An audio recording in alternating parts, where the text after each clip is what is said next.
പ്രിയപ്പെട്ട വിദ്യാർത്ഥികളെ, ഞാൻ രാകേഷ് സർ. നിങ്ങൾക്കൊരു പുതിയ ഈ തേർഡ് സെമസ്റ്ററിലെ ബികോംകാർക്കും BBAക്കാർക്കുമുള്ളൊരു പേപ്പറാണ് ബിസിനസ് റെഗുലേറ്ററി ഫ്രെയിംവർക്ക് അഥവാ BRF. ചിലപ്പോൾ ഇത് ബിസിനസ് ലോ എന്ന പേരിലും അറിയപ്പെടാറുണ്ട്. അപ്പോൾ ഈ ഒരു സബ്ജക്റ്റ്, ഈ പേപ്പർ നിങ്ങൾ പഠിക്കുമ്പോൾ ഒന്ന് കൂടുതൽ ശ്രദ്ധിക്കണം. തിയറി പേപ്പർ അല്ലേ എന്ന് കരുതിയിട്ട് നമ്മൾ സ്കിപ്പ് ചെയ്ത് പോകരുത്, നെവർ മൈൻഡ് ആവരുത്. ഇതിൻ്റെ ഒരിക്കലും നമ്മളെ മനസ്സിൽ നിന്ന് എടുത്ത് എഴുതാണ്ടാക്കാൻ പറ്റില്ല. കാരണം ഇന്ത്യയിലുള്ള ഒരു ആക്ട്, ആ ആക്റ്റാണ് നമ്മൾ പഠിക്കുന്നത്. കുറച്ച് ബുദ്ധിമുട്ടുണ്ടാകും നമ്മളതേപോലത്തെ ഇതുവരെ കേൾക്കാത്തത് കൊണ്ടാണ്. അപ്പോൾ ഒരു വീഡിയോ 2 പ്രാവശ്യങ്ങളിൽ നിങ്ങൾ കേൾക്കുക. ഓക്കെ, ഇന്ന് ഞാൻ ഈ ക്ലാസ്സിൽ ജസ്റ്റ് ഇതിൻ്റെ ഇൻട്രൊഡക്ഷനും നമുക്ക് പ്രധാനമായിട്ട് പഠിക്കേണ്ട 2-3 കാര്യങ്ങൾ മാത്രമേ പറയുന്നുള്ളൂ. അപ്പം നമ്മൾക്ക് ആദ്യമായിട്ട് ഇതിൻ്റെ ഒരു പഠിക്കുന്നത് നോക്കാം. ഞാൻ മാക്സിമം മേജർ ഏരിയാസാണ് ഇപ്പോൾ ഉൾപ്പെടുത്തിയിട്ടുള്ളത്. ഇതിൽ പ്രധാനമായിട്ടും വരുന്നതാണ് ഇന്ത്യൻ കോൺട്രാക്റ്റ് ആക്ട് 1872. ഇതൊരു വലിയൊരു ചാപ്റ്റർ തന്നെയുണ്ട്. അപ്പം നമുക്ക് പഠിക്കണം. അപ്പോൾ ഇതിൽ വരുന്ന കുറേ കാര്യങ്ങളാണ് ഇനി പറയുന്നത്. ഓഫർ ആൻഡ് ആക്സെപ്റ്റൻസ്, കൺസിഡറേഷന്, capacity of parties, free consent, contingent contract and wagering contract, performance of contract, discharge of contract, breach of contract, contract of indemnity and guarantee, bailment and pledge, contract of agency, and Sale of Goods Act 1930. Then Consumer Protection Act 1986. Then IT Act 2000. അപ്പോൾ ഇങ്ങനെ 4 ആക്റ്റുകളാണ് നമ്മൾക്ക് ഈ ചാപ്റ്ററിൽ പഠിക്കാനുള്ളത്. Chapter means ഞാൻ ഉദ്ദേശിച്ചത് സബ്ജക്റ്റാണ്. BRF എന്ന സബ്ജക്റ്റിൽ പ്രധാനമായിട്ടും 4 ഏരിയാസാണ് പഠിക്കാനുള്ളത്. അതൊന്ന് ഇന്ത്യൻ കോൺട്രാക്റ്റ് ആക്ട്, അതിൽ വരുന്നതാണ് ഇവിടുന്ന് തൊട്ടിട്ട് ഓഫർ ആൻഡ് ആക്സെപ്റ്റൻസ് തൊട്ടിട്ട് കോൺട്രാക്റ്റ് ഓഫ് ഏജൻസി, അതുവരെയുള്ള കാര്യങ്ങൾ ഈ ആക്റ്റിൽ വരുന്നതാണ്. അതിനുശേഷം വരുന്നൊരു ആക്റ്റാണ് സെയിൽ ഓഫ് ഗുഡ്സ് ആക്ട് 1930. അതിനുശേഷം നമ്മൾ കൺസ്യൂമർ പ്രൊട്ടക്ഷൻ ആക്ട് 86. ഇത് നമ്മൾ +2 ബിസിനസ് സ്റ്റഡീസിൽ പഠിച്ചിട്ടുണ്ട്. അതേ കണ്ടന്റാണ് ഇവിടെയും പഠിക്കാൻ. പിന്നെ IT act, information technology act 2000. ഇതിനെ കുറിച്ചിട്ടുള്ളതാണ് പഠിക്കേണ്ടത്. അപ്പോൾ ഇത് ഓരോന്ന് ഡീറ്റെയിൽഡ് ആയിട്ട് നമുക്ക് പഠിക്കേണ്ടതുണ്ട്. അപ്പോൾ അതിനെ കുറിച്ചിട്ട് ഇന്ത്യൻ കോൺട്രാക്റ്റ് ആക്ടിലെ പ്രധാനപ്പെട്ട കാര്യങ്ങൾ നമുക്ക് പഠിക്കാം. ഓക്കെ,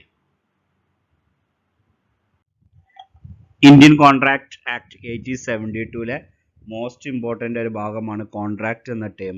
കോൺട്രാക്റ്റ് നമ്മൾക്കറിയാം, നമുക്ക് ധാരാളം നമ്മൾ കോൺട്രാക്റ്റ് എന്നുള്ള വേർഡ് കേട്ടിട്ടുണ്ട്. ഫോർ എക്സാമ്പിൾ, നിങ്ങൾ തന്നെ സ്റ്റുഡൻറ്റ് തന്നെ ഇപ്പോൾ കോളേജിനായിട്ടൊരു കോൺട്രാക്റ്റ് ഉണ്ടാക്കിയിട്ടുണ്ട്. എന്താണ് ആ കോൺട്രാക്റ്റ്? 3 വർഷം കൊണ്ട് ഡിഗ്രി കംപ്ലീറ്റ് ചെയ്ത് പോകും എന്നുള്ളത്. അതുപോലെ തന്നെ കോളേജ് 3 വർഷം നിങ്ങളെ ഡിഗ്രി കാര്യങ്ങൾ പഠിപ്പിക്കുമെന്നും പറ്റിയിട്ടുണ്ട് അല്ലേ? പക്ഷെ ചില ആളുകൾ 3 വർഷം എന്ന ടേം മാറ്റിയിട്ട് ചിലപ്പോൾ 4 വർഷമോ 5 വർഷമോ ചില ആളുകളെ കോൺട്രാക്റ്റ് നീട്ടിപ്പോകും. ആരാണെന്ന് നിങ്ങൾക്ക് അറിയാവുന്നതേ ഉള്ളൂ. അപ്പോൾ ഒരു കോൺട്രാക്റ്റ് എന്ന് പറഞ്ഞു കഴിഞ്ഞാൽ agreement plus enforceability at law.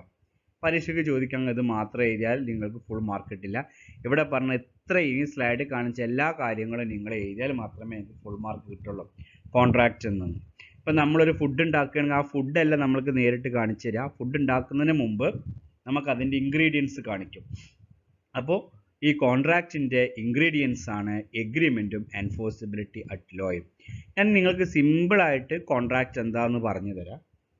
Contract എന്ന് പറഞ്ഞു കഴിഞ്ഞാൽ 2 വ്യക്തികൾ തമ്മിൽ ഒരു കാര്യം ചെയ്യാനോ ചെയ്യാതിരിക്കാനോ വേണ്ടിയിട്ട് അവരുടെ പൂർണ്ണ സമ്മതത്തോടെ അവർ ഉണ്ടാക്കുന്ന ഒരു എഗ്രിമെൻ്റ് ആണ്. ആ എഗ്രിമെൻ്റ് കോർട്ടിൽ എൻഫോഴ്സ് ചെയ്യാൻ പറ്റിയിട്ടുണ്ടെങ്കിൽ അതിനെ പറയുന്ന പേരാണ് കോൺട്രാക്റ്റ്. ഇപ്പോൾ നിങ്ങൾക്ക് കൃത്യമായിട്ട് മനസ്സിലായിട്ടില്ല, അതിന് ഒരു പ്രാവശ്യം കൂടിയും പറഞ്ഞു തരാം. ഒരു കോൺട്രാക്റ്റ് എന്ന് പറഞ്ഞു കഴിഞ്ഞാൽ 2 വ്യക്തികൾ മിനിമമാണ് ഒരു കോൺട്രാക്റ്റിൽ. ഓക്കെ, അപ്പോൾ 2ഓ അതിലധികമോ വ്യക്തികൾ തമ്മിൽ ഒരു കാര്യം ചെയ്യാനോ ഒരു കാര്യം ചെയ്യാതിരിക്കാനോ വേണ്ടിയിട്ട് ഒരു എഗ്രിമെൻ്റ് ഉണ്ടാക്കുന്നു. ആ എഗ്രിമെൻറ്റിനെ നമ്മൾക്ക് എന്ത് ചെയ്യാൻ പറ്റണം? കോർട്ടിൽ പോയിട്ട് എൻഫോഴ്സ് ചെയ്യാൻ പറ്റണം. കോർട്ടിൽ പോയിട്ട് എൻഫോഴ്സ് ചെയ്യാൻ പറ്റണം എന്ന് പറഞ്ഞാൽ നിങ്ങൾക്ക് മനസ്സിലായിട്ടുണ്ടായില്ല. എൻഫോഴ്സ് ചെയ്യുക എന്ന് പറഞ്ഞു കഴിഞ്ഞാൽ ഞാൻ പറഞ്ഞല്ലോ, ഒരു കോൺട്രാക്റ്റിൽ രണ്ടോ അതിലധികമോ വ്യക്തികളുണ്ടായിരിക്കും. ഇവർ പരസ്പരം ചില അങ്ങോട്ടും ഇങ്ങോട്ടും കാര്യങ്ങൾ ചെയ്യേണ്ടതുണ്ടാകും. അതിൽ ആരെങ്കിലും ഒരാൾ അത് ചെയ്യാതിരുന്ന് കഴിഞ്ഞാൽ അയാൾക്കെതിരെ നമുക്ക് കേസ് കൊടുക്കാൻ പോകാം പറ്റുന്ന രീതിയിലുള്ളതായിരിക്കണം കോൺട്രാക്റ്റ്. അതിനെയാണ് എൻഫോഴ്സിബിലിറ്റി അറ്റ് ലോ എന്ന് പറയുന്നത്. ഫോർ എക്സാമ്പിൾ ഒരു എ എന്ന് പറയുന്ന ബി എന്ന് പറഞ്ഞ വ്യക്തി, എ ബി രണ്ട് വ്യക്തികളായില്ലേ. എ പറയുന്ന വ്യക്തി പറയുകയാണ് ബിനോട് നീ സി എന്ന് പറയുന്ന വ്യക്തിയെ കൊല്ലണം എന്ന്. എ എന്ന് പറയുന്ന വ്യക്തി ബി എന്ന വ്യക്തിയോട് പറയുകയാണ് നീ സിയെ കൊല്ലണം എന്ന്. ബി പറഞ്ഞു okay I am ready to kill C, ഒരു 2 lakh rupeesന്. പക്ഷേ ഇവിടെ ബി സിയെ കൊല്ലുന്നില്ല.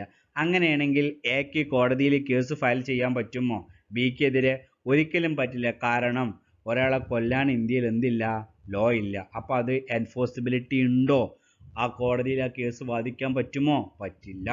അപ്പോൾ നിങ്ങൾക്ക് മനസ്സിൽ എന്താണ് എഗ്രിമെൻ്റ് ഉണ്ട്, പക്ഷേ ഇതെന്ത് ചെയ്യാൻ പറ്റുന്നില്ല, കോർട്ട് കൊണ്ടുപോയി വാദിക്കാൻ പറ്റില്ല. കാരണം ഇറ്റ് ഈസ് ഇല്ലീഗലാണ്. ഇല്ലീഗലായിട്ടുള്ള ഒരു പ്രവൃത്തിക്ക് വേണ്ടിയിട്ടാണ് കോൺട്രാക്റ്റ് ഉണ്ടാക്കിയത്.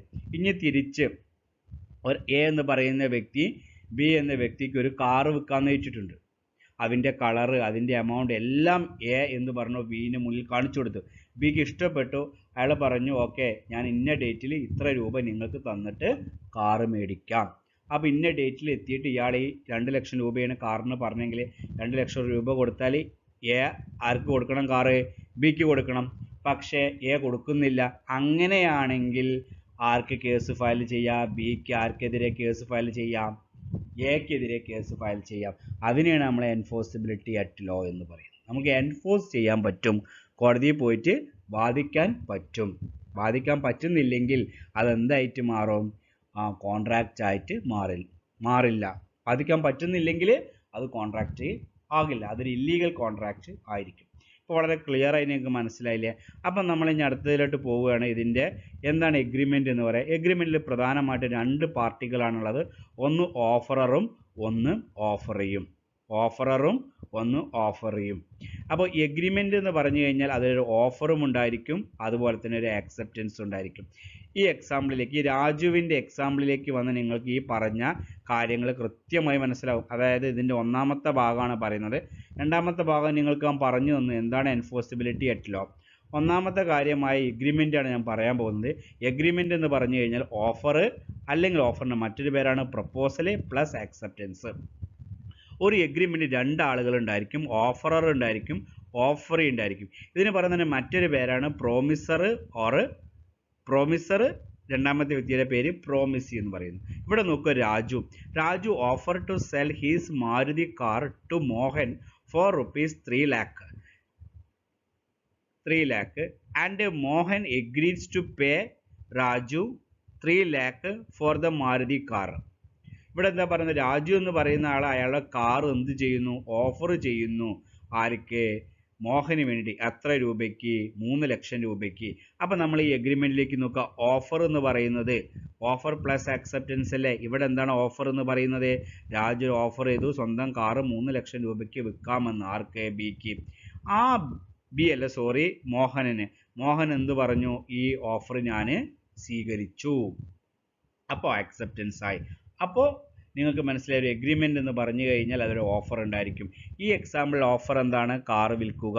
ആരെ കാറ്? രാജുവിൻ്റെ കാറ്. ആ കാർ ആരെ അക്സെപ്റ്റ് ചെയ്തു? മോഹനെ അക്സെപ്റ്റ് ചെയ്തു. ഇതിനെയാണ് നമ്മൾ എഗ്രിമെൻ്റ് എന്ന് പറയുക. ഓക്കെ, ഇതിലൊരു പ്രപ്പോസൽ ഉണ്ട്. ഇതിലെ പ്രപ്പോസൽ എന്താണെന്ന് വെച്ചാൽ കാറ് വെക്കുന്നത്.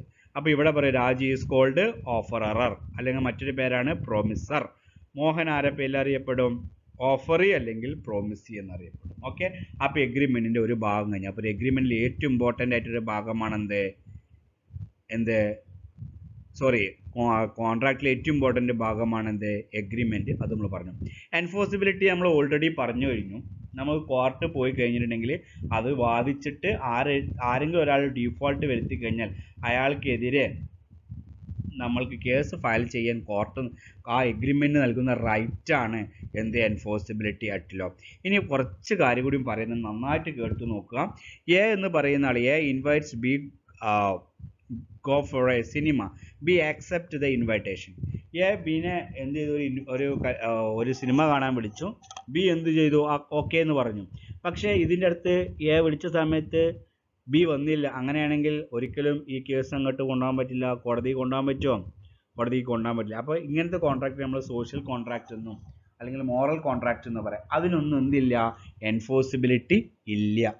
ഓക്കെ, ഇനി അതിൻ്റെ this is not enforceable in the court of law, so it is not a contract.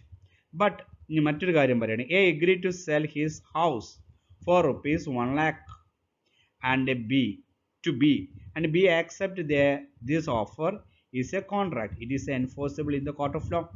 ഇവിടെ ഇത് കറക്റ്റാണ്. എ എന്ന് പറയുന്ന ആൾ സ്വന്തം വീട് 1 ലക്ഷം രൂപയ്ക്ക് ബിക്ക് വിൽക്കുന്നു. ബി ഇത് ആക്സെപ്റ്റ് ചെയ്തു. ഇനി ഇതിൽ ആരെങ്കിലും ഒരാൾ അയാളെ പ്രോമിസിൽ, ഇവിടെ 2 പ്രോമിസ് വന്നില്ലേ, അതാണ് നമ്മൾ സെറ്റ് ഓഫ് പ്രോമിസ് എന്ന് പറയാം എഗ്രിമെൻറ്റിന്.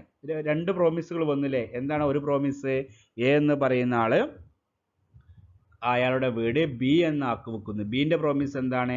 ഞാൻ 1 ലക്ഷം രൂപയ്ക്ക് വാങ്ങും. അതുകൊണ്ട് തന്നെ ചില സമയത്ത് agreement is A promise or set of promise എന്ന് പറയും. എന്തിനു വേണ്ടിയിട്ടാണ്? ഒരു കൺസിഡറേഷന് വേണ്ടി. ഇവിടെ കൺസിഡറേഷൻ എന്ന് പറയുന്നത് ₹1 lakh. അപ്പം സോഷ്യൽ എഗ്രിമെൻറ്റ്, വീട്ടിലേക്ക് ഭക്ഷണത്തിന് ക്ഷണിക്കുക, സിനിമയ്ക്ക് പോവുക, ഒരു ജ്യൂസ് മേടിച്ചു കൊടുക്കുക, ഇതൊക്കെ ഓഫർ ചെയ്തിട്ട് അയാൾ ഓഫർ പാലിച്ചിട്ടില്ലെങ്കിൽ അയാൾക്ക് കേസിന് പോകാൻ പറ്റില്ല. അതിന് എൻഫോഴ്സിബിലിറ്റി ഇല്ല. ഓക്കെ, ഇനി എന്താണ് പരീക്ഷയ്ക്ക് എന്താണ് ഒരാൾ ബിറ്റ് തരാമെന്ന് ഓക്കെ പറഞ്ഞു, അവൻ ബിറ്റ് തന്നില്ല, അവനെതിരെ കേസ് പോകാൻ പറ്റുമോ? പറ്റില്ല. അതൊന്നും എൻഫോഴ്സിബിലിറ്റി ഇല്ല. അത്തരത്തിലുള്ള ക്രിമിനൽ ആക്ടിവിറ്റീസിന്, അതുപോലെ തന്നെ സോഷ്യൽ ആക്ടിവിറ്റീസിന്, സോഷ്യൽ കോൺട്രാക്ട്സിന് അല്ലെങ്കിൽ മോറൽ കോൺട്രാക്ട്സിന് ഒന്നും എൻഫോഴ്സിബിലിറ്റി ഇല്ല. ഇത് രണ്ടും ചേർന്നാൽ എന്തായി മാറും? കോൺട്രാക്റ്റായി മാറും. ഇനി ഞാൻ പറയുന്ന കാര്യം വളരെ കൃത്യമായി ശ്രദ്ധിക്കണേ. അതായത് എല്ലാ കോൺട്രാക്റ്റുകളിലും എന്തുണ്ടായിരിക്കും? എഗ്രിമെൻറ്റ്സ് ഉണ്ടായിരിക്കും. അതുകൊണ്ട് തന്നെ all contracts are agreements. But all agreements are not contracts. അതിന് കാരണം എന്താ? ഇതിപ്പോൾ ഒരു എഗ്രിമെൻ്റ് ആണല്ലേ. എ ആരെ ഇൻവൈറ്റ് ചെയ്തു? ബീനെ ഇൻവൈറ്റ് ചെയ്തു സിനിമയ്ക്ക് പോകാൻ. ബി അത് ആക്സെപ്റ്റ് ചെയ്തു, പിന്നെ പോയില്ല. കേസ് ഫയൽ ചെയ്യാൻ പറ്റുമോ? ആ എഗ്രിമെൻറ്റ് പറയാൻ അതിന് എൻഫോഴ്സിബിലിറ്റി ഉണ്ടോ? ഇല്ല. അതുകൊണ്ട് തന്നെ എല്ലാ എഗ്രിമെൻറ്റുകളെയും നമ്മൾക്ക് എന്ത് വിളിക്കാൻ പറ്റില്ല? കോൺട്രാക്റ്റ് എന്ന് വിളിക്കാൻ പറ്റില്ല. പക്ഷേ എല്ലാ കോൺട്രാക്റ്റുകളെയും നമ്മൾക്ക് എന്ത് വിളിക്കാം? എഗ്രിമെൻറ്റ് വിളിക്കാം. കാരണം ആ കോൺട്രാക്റ്റിൽ ഉണ്ടാകുന്ന എഗ്രിമെൻറ്റിനോടൊപ്പം എന്തുണ്ടായിരിക്കും? എൻഫോഴ്സിബിലിറ്റി ബൈ ലോ ഉണ്ടായിരിക്കും. ക്ലിയർ അല്ലേ? 2-3 പ്രാവശ്യം കേൾക്കുക, അപ്പോൾ നന്നായിട്ട് മനസ്സിലാകും. ഇനി നമ്മൾ പറയുന്നത് കോൺട്രാക്റ്റ് എന്താണെന്നാണ്. ഇത് നിങ്ങൾ എഴുതിയിരിക്കണം. ഡെഫിനിഷൻ സെക്ഷൻ നമ്മുടെ Indian contract act 1872 section 2 subsection H പ്രകാരം പറയുന്നത് എന്താണ്? A contract is an agreement enforceable by law. Therefore, a contract is essentially consists of 2 elements, agreement and enforceability. Agreement എന്താണെന്ന് നമ്മൾ പറഞ്ഞിരിക്കും. ഇവിടെ ഉണ്ട് every promise and every set of promising forming the consideration for each other. ഞാൻ നേരത്തെ പറഞ്ഞില്ലേ, A എന്ന് പറയുന്ന ആളൊരു പ്രോമിസ് കൊടുക്കും, ഞാൻ എൻ്റെ കാറ് വിൽക്കാമെന്ന്. ബി എന്ന് പറയുന്ന ആൾ അത് വാങ്ങാമെന്നുള്ളൊരു പ്രോമിസ് തിരിച്ചു കൊടുക്കും. അതുകൊണ്ടാണ് ഇതിൽ every set of promises, 2 set ആയില്ലേ, ഒന്നിൽ കൂടുതൽ പ്രോമിസ് വന്നു. അത് എന്തിനു വേണ്ടിയിട്ടാണ്? കൺസിഡറേഷന് വേണ്ടിയാണ്. ഇവിടെ എൻ്റെ കൺസിഡറേഷന് ആ വീട് വിൽക്കുകയാണെങ്കിൽ വീടിൻ്റെ ക്യാഷ് കിട്ടും, ബിക്ക് എന്ത് കിട്ടും? വീട് കിട്ടും. അപ്പോൾ രണ്ടാൾക്കും കൺസിഡറേഷൻ കിട്ടും. എൻഫോഴ്സിബിലിറ്റി നമ്മൾ ധാരാളം ഡിസ്കസ് ചെയ്തു. കോർട്ടിൽ എൻഫോഴ്സ് ചെയ്യാൻ പറ്റുന്നതായിരിക്കണം. സില്ലി കോൺട്രാക്റ്റുകളൊന്നും നമുക്ക് എൻഫോഴ്സ് ചെയ്യാൻ പറ്റില്ല. എൻഫോഴ്സ് ചെയ്യാൻ പറ്റാത്ത ക്രിമിനൽ കോൺട്രാക്റ്റുകൾ എൻഫോഴ്സ് ചെയ്യാൻ പറ്റില്ല. അതായത് ഇല്ലീഗൽ കോൺട്രാക്ട്സുകൾ, അത് ക്രിമിനൽ വാസനയുള്ള ഒരാളെ കൊല്ലാൻ പോവുക, എന്നിട്ട് കൊല്ലാൻ ഏറ്റുന്നിട്ട് അയാളെ കൊന്നില്ല, അപ്പോൾ കൊല്ലാൻ ഏൽപ്പിച്ചാക്കുക, നമ്മളതിൽ കേസ് ഫയൽ ചെയ്യാൻ പറ്റുമോ? ഫയൽ ചെയ്യാനൊന്നും പറ്റില്ല. ഓക്കെ, കാരണം എന്താണ്? അത് ഇല്ലീഗലാണ്, രണ്ടാളും കുടുങ്ങും. ഓക്കെ, കോർട്ടിൽ പോയി കഴിഞ്ഞാൽ രണ്ടാളും കോർട്ടിൽ പോവില്ല, അത് വേറെ വിഷയം. പിന്നെ ഇത്ര 2 കാര്യം, എഗ്രിമെൻറ്റും എൻഫോഴ്സിബിലിറ്റിയും. ഇനി തമ്മിലുള്ള ഡിഫറൻസ് ആണ്, നിങ്ങളൊന്ന് വായിച്ചു നോക്കുക. ഞാൻ പറയാം എന്താണ് എഗ്രിമെൻ്റ് പറഞ്ഞാൽ. Every promise and every set of promise. എന്താണ് സെറ്റ് ഓഫ് പ്രോമിസ് ഞാൻ പറഞ്ഞു. Forming the consideration for each other is an agreement. Agreement എന്ന് കോൺട്രാക്റ്റ് പറഞ്ഞാൽ agreement enforceability law is contract. Agreement is a sum total of offer and acceptance. ഞാൻ പറഞ്ഞു എന്താണ് offer, എന്താണ് acceptance. അതായത് രാജു മോഹനെ ആ വീട് അല്ലെങ്കിൽ കാറ് വിൽക്കാൻ ആ മനസ്സമ്മതം കാണിക്കുന്നതാണെന്ത്? രാജുവിൻ്റെ കാറ് മോഹന് വിൽക്കുക എന്ന് അയാളെ സിഗ്നിഫൈ ചെയ്യാണ് അല്ലേ. മോഹനനെ എനിക്ക് കാറ് വിൽക്കാൻ താല്പര്യപ്പെടുന്നു, അതിനെയാണ് നമ്മൾ ഓഫർ എന്ന് പറയുന്നത്. ഓക്കെ, അപ്പോൾ അതിൽ അയാളത് ഓക്കെ എന്ന് പറഞ്ഞ് അതിനെ അക്സെപ്റ്റൻസ് എന്ന് പറയുന്നു. Contract is an agreement and it is enforceability law. ഈ എഗ്രിമെൻറ്റിനെ നമ്മൾക്ക് എൻഫോഴ്സ് ചെയ്യാൻ പറ്റിക്കഴിഞ്ഞാൽ അതിനെ കോൺട്രാക്റ്റ് എന്ന് വിളിക്കാം. പിന്നെ പറയുന്നത് certain agreement may not create legal obligations such as social or moral agreements. അതാണ് ഞാൻ പറഞ്ഞത്. ഒരു ചോദ്യം ചോദിക്കും നിങ്ങളോട്, all contracts are agreement but all agreements are not contract. അതിൻ്റെ ഉത്തരമാണ് ഈ മൂന്നാമത്തെ difference. certain agreement may not create legal obligations such as social and moral agreement.